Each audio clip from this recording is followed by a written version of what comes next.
Salut à tous, c'est Saku, et aujourd'hui voici, après une longue absence, mon bilan 2019. C'était pas une année incroyable, et même probablement la moins bonne depuis que je suis des animés saisonniers, donc depuis 2016. Je n'ai que 3 ou 4 animés que j'ai vraiment bien aimés, les autres sont bien, mais quand même assez classiques. Et je pense qu'avec l'hiver 2020, j'ai beaucoup plus de coups de cœur que pendant toute l'année 2019. Bref, voici mon top. Allez, générique. Yes, my lord.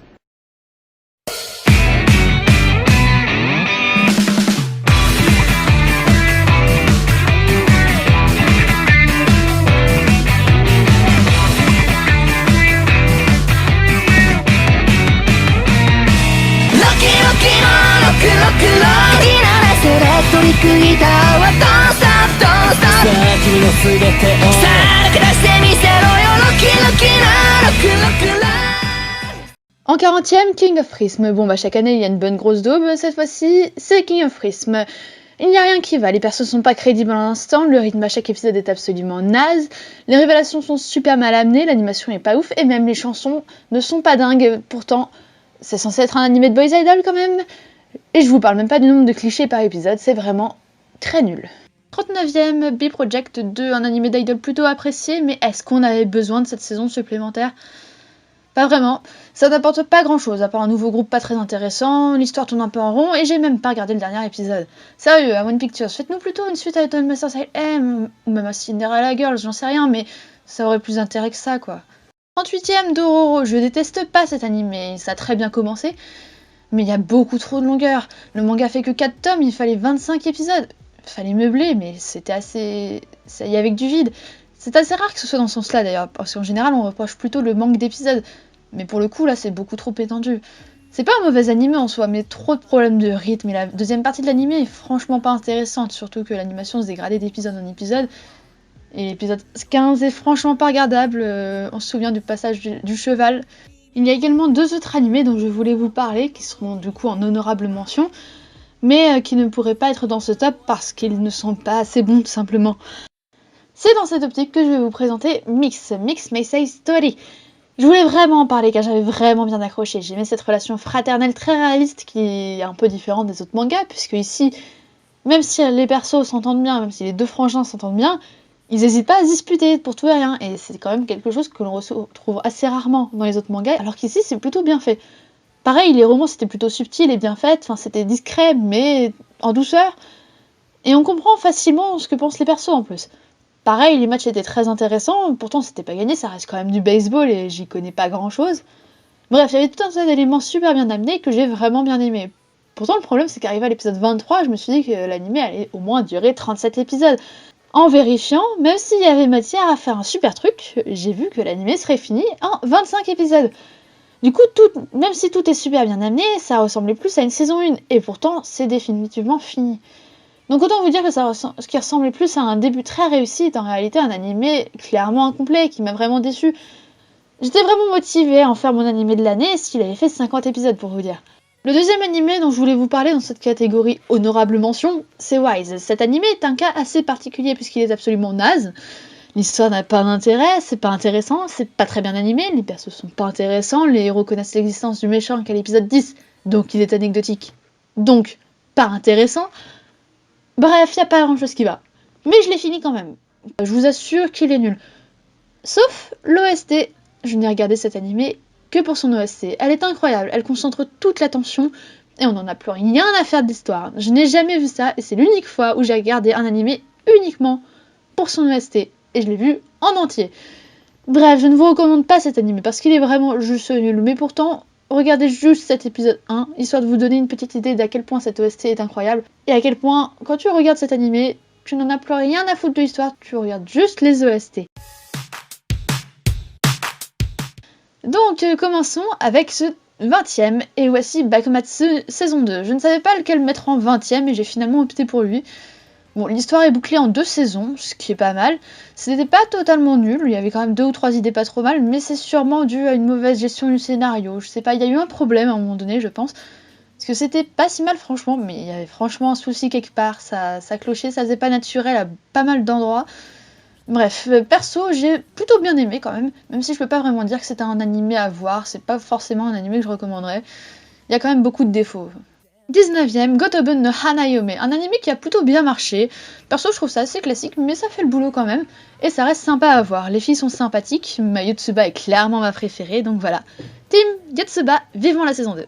En 18ème, j'ai décidé de mettre Promise Neverland. L'horreur, c'est pas vraiment mon délire, la survie pareil. C'est pour ça que j'ai pas vraiment adhéré à Promise Neverland, et qu'il est assez bas dans ce classement. Enfin, assez bas. Ça va quand même, mais il est bas. Ça reste un bon animé quand même, avec une bonne histoire, le suspense est bien géré et c'est vraiment intéressant. Mais même si je l'ai fini, je suis quand même pas une grande fan. C'est très oppressant et je trouve pas ça très agréable à regarder, bien qu'encore une fois ça reste un très bon animé. 17ème, Boruto, l'arc des 20 ans de Naruto. Le seul arc de l'année sympa et intéressant, ce qui fait long quand même sur 52 épisodes. C'est un peu fanservice cet arc-là, mais c'est plutôt subtil. En plus, ils ont trouvé une logique avec le fil conducteur de l'animé, et franchement, pour Boruto, ça reste pas mal. Le fil conducteur de l'animé, c'est quand même l'histoire des Otsutsuki qui met quand même très longtemps à se développer. Ça fait déjà 3 ans quand même que je suis Boruto, mais il n'y a que 4 ou 5 arcs que je retiens comme étant bons. Celui-là en fait partie. Et donc il n'y a que 2 arcs qui ont un intérêt pour l'histoire, sans compter le premier qui introduit l'histoire. Donc ça reste quand même extrêmement lent. Et quand on voit l'histoire avancer un petit peu, ça donne forcément un peu d'intérêt à cet arc-là. Et c'était le cas pour celui-là, donc ça reste quand même un très bon visionnage. Ce serait le seul arc que je recommande de cette année. En 16ème, Beastars. Je suis sûrement débile, mais je n'ai pas vu le côté critique de la société de cet animé, plus que dans d'autres séries. C'est pourtant ce qu'on lui recommande, je crois. Bien sûr, l'anime est très bon, l'histoire se suit très facilement, et le visuel est quand même plutôt joli. En plus, force est de constater que l'idée des animaux pour le côté social de l'œuvre est plutôt bien pensée. Mais je continue à penser que c'était pas aussi incroyable que ce qu'on en dit. En 15ème, 3D Kanojo 2. J'avais parlé l'année dernière de la saison 1 qui était plutôt pourrie. Et cette saison 2 m'a vachement surprise. Elle est nettement meilleure que cette saison 1. La saison fait évoluer les couples de la saison 1, ça aborde des sujets plus profonds, la fin est sympa, et rien que le fait que l'histoire soit conclue est un plus à mes yeux. 14ème, Hoshiai no Sora. Typiquement mon genre d'animé décevant, malheureusement, ça part bien, les 5-6 premiers épisodes sont super bons, ça me hype, je me dis ouais trop bien, un super animé, en particulier l'épisode 5. Mais après ça, je m'attendais à ce qu'il y ait encore mieux, que ce soit juste le début, que ce soit le moment où ça explose. Et en fait finalement ça retombe, et il y a des longueurs, les situations familiales sont pourries, et c'est tellement nombreux dans l'animé que ça en devient ridicule. Et puis cette fin qui n'est pas une fin, on verra par la suite, mais en attendant je le recommande pas vraiment. En 13ème position, j'ai décidé de mettre My Hero Academia saison 4.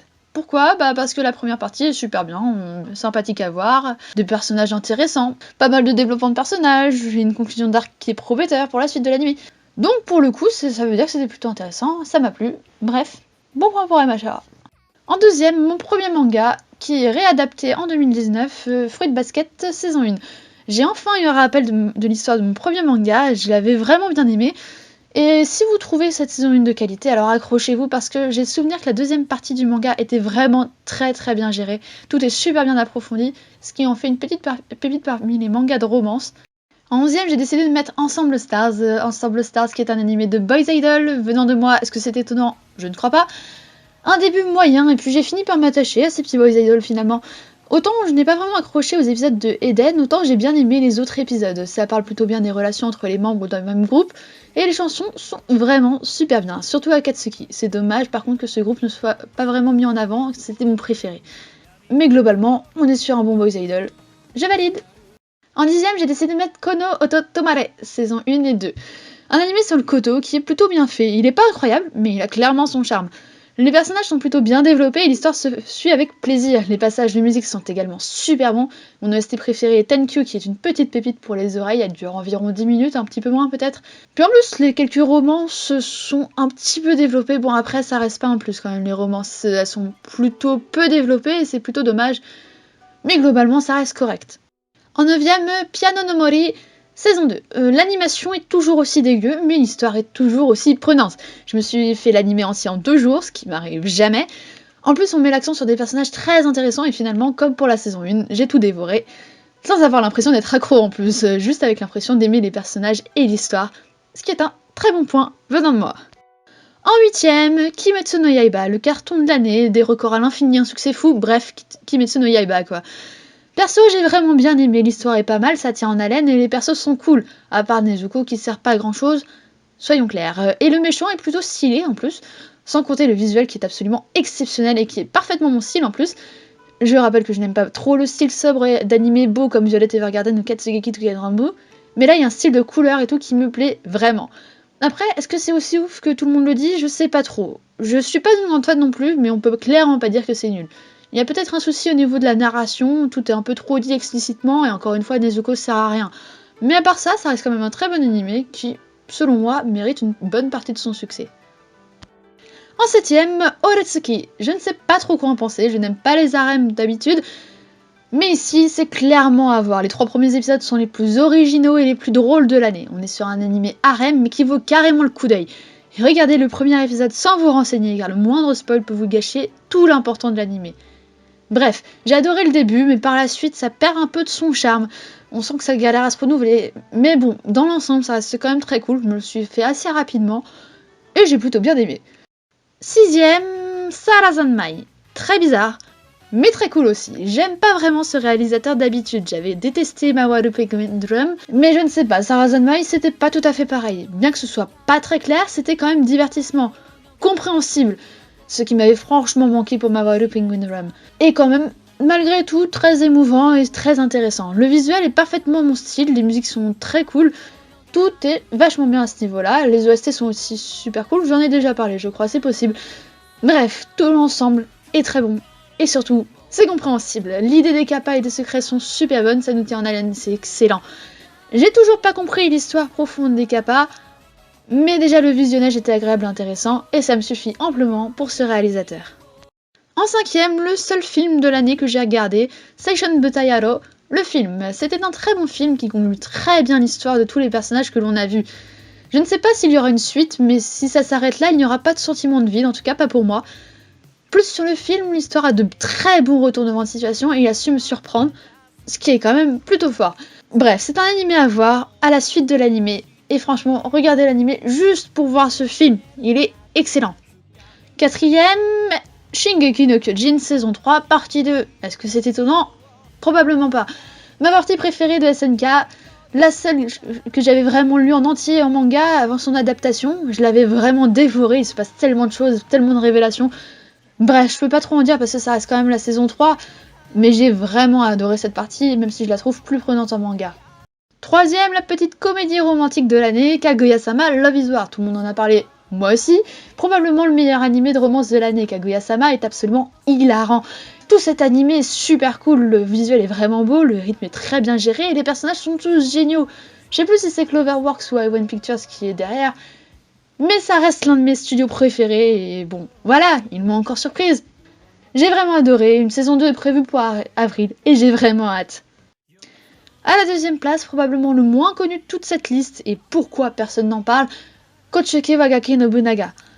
C'est clairement l'un de mes animés préférés de l'année, en tout cas l'un des meilleurs c'est sûr, de cette année pour moi. Un anime historique comme je les aime, mais pour le coup tout est très bien géré, ça va pas trop vite et on a vraiment l'impression que l'animé est sérieux. Il y a vraiment une volonté de raconter une histoire s'inspirant de celle de Nobunaga Oda, avec quelques modifications pour que ce soit agréable à voir pour les amateurs d'animé. Il y a plein d'histoires sympathiques. Ça se regarde très très bien, franchement, regardez-le.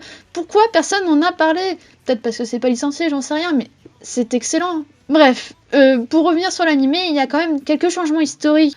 Mais malgré ces changements historiques importants, ça donne envie de se renseigner sur cette période. C'est d'ailleurs ce que j'ai fait. L'histoire est vraiment bien foutue, on sent toute l'évolution du personnage de Nobunaga, ses tourments, et ils n'ont pas besoin de le dire pour que l'on sache ce que ressent le personnage, à quel moment il est émerveillé, qui il aime, quand il est désespéré, quand il hésite, quand il est inquiet. Et il a rien besoin de dire, contrairement à ce qu'on pourrait reprocher par exemple à Kimetsu no Yaiba. C'est pour ça que je trouve cet animé excellent et que j'aimerais vraiment que tout le monde le regarde. En plus, le visuel est vachement beau, il y a des bons petits combats et tout, franchement, c'est super bien. Regardez-le, c'est tout.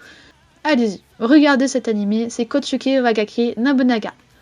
Première place, le meilleur animé de l'année pour moi et de très loin, Kanata Nostra. Pour moi, il est absolument parfait, c'est vraiment de la science-fiction comme j'adore. Pour développer un petit peu, je dirais qu'au fond, au niveau de la forme, on est sur de très très beaux visuels, l'opening et surtout l'ending sont très bons, mais si ça s'arrêtait là, forcément, on ne serait pas très bien placé. Sur l'histoire, l'intrigue part d'un point, il y a une très bonne fin, et il y a de très bons rebondissements, et l'histoire est très cool à suivre puisqu'il y a pas mal de choses imprévisibles, mais super bien trouvées tout au long de l'histoire. Pour finir, tous les persos sont développés, ils sont quand même 9, mais ça s'explique surtout par le fait qu'ils sont perdus dans l'espace, donc du coup on ne voit qu'eux, et ils ont tous beaucoup de temps d'écran, ce qui est super bien pour le développement des personnages. En plus, comme ils sont isolés, on ne suit que leur point de vue en tant que spectateur, on a l'impression d'être avec eux dans ce voyage, et on s'attache très facilement à eux. Bref, c'est un excellent animé, le meilleur de 2019 pour moi. Donc voilà, merci d'avoir regardé cette vidéo, c'est tout pour aujourd'hui, à la prochaine, ciao!